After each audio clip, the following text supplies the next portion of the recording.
ketumbar, indah guna dia, nyaman sesungai Karak, pemesak oleh kita. Zaitun ketumbar, indah guna dia, oleh ikan seraga, bisa layak atas parah. Hello, hai, bertemu kembali bersama di channel Apai Cimang. Okey, hari ni Apai Cimang nak masak menu, iaitu menu Maggi goreng bersama petai, guys. Okey, dia memang senang dan cukup mudah, dan dia cukup mudah dihidangkan. Okey guys, jangan lupa like, share dan subscribe guys. Like, share dan subscribe laju-laju guys. Okey, kita mulakan.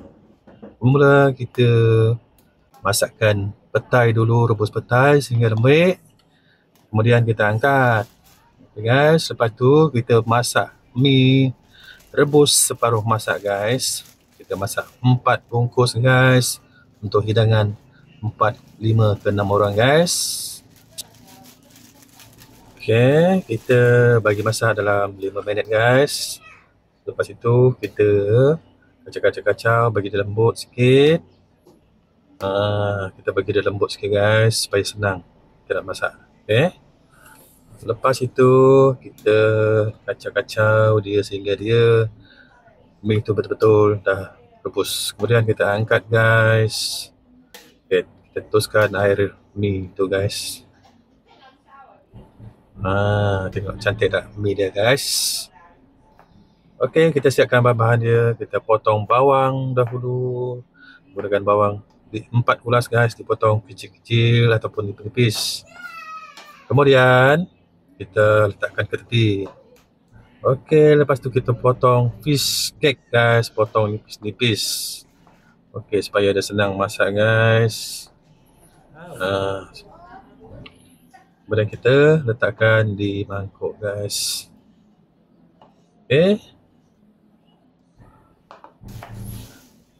Kemudian kita potong daun bawang, potong nipis-nipis.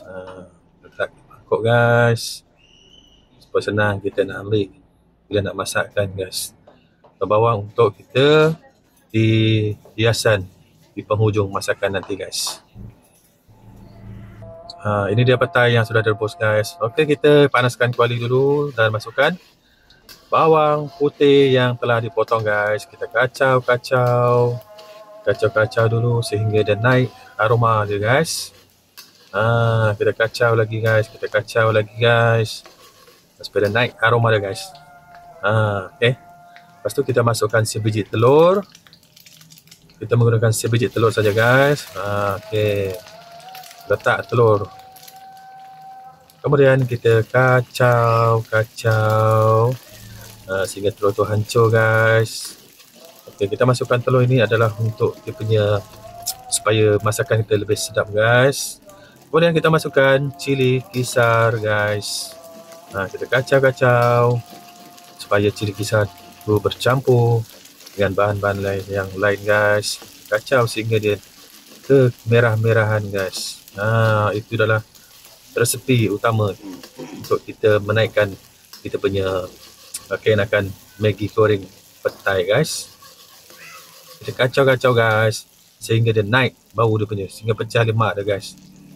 Kemudian kita masukkan petai tadi yang kita rebus tadi guys. Kemudian kita kacau semua.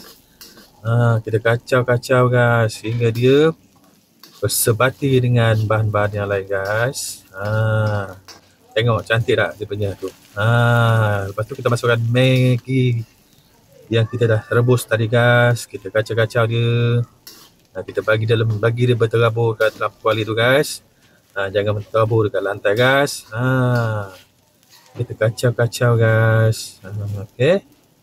Maggi goreng petai ni senang nak buat guys. Memang cukup senang kita nak buat. Tapi keenakan dia lebih sedap daripada Maggi kosong guys. Okey, kita kacau sehingga dia betul-betul masak guys. Kemudian kita masukkan fish cake yang kita telah potong tadi guys. Kita kacau dia guys. Kacau. Masukkan perencah Maggi goreng tadi guys. Kita masukkan habis.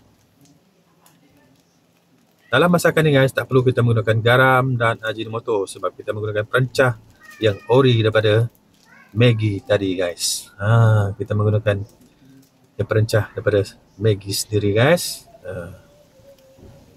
Kemudian kita kacau-kacau lagi.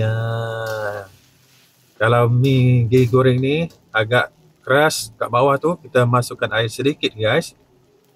Kemudian kita masukkan daun bawang yang telah dipotong kecil-kecil untuk dia punya hiasan di atas guys. Nampak tak Maggi goreng tu kekuning-kuningan guys. Kita tak buat garing sebenarnya, tapi di bawah tu agak keras sikit. Tapi tak apa, kita tambah dia punya air sikit untuk bagi lembutkan Maggi goreng kita guys.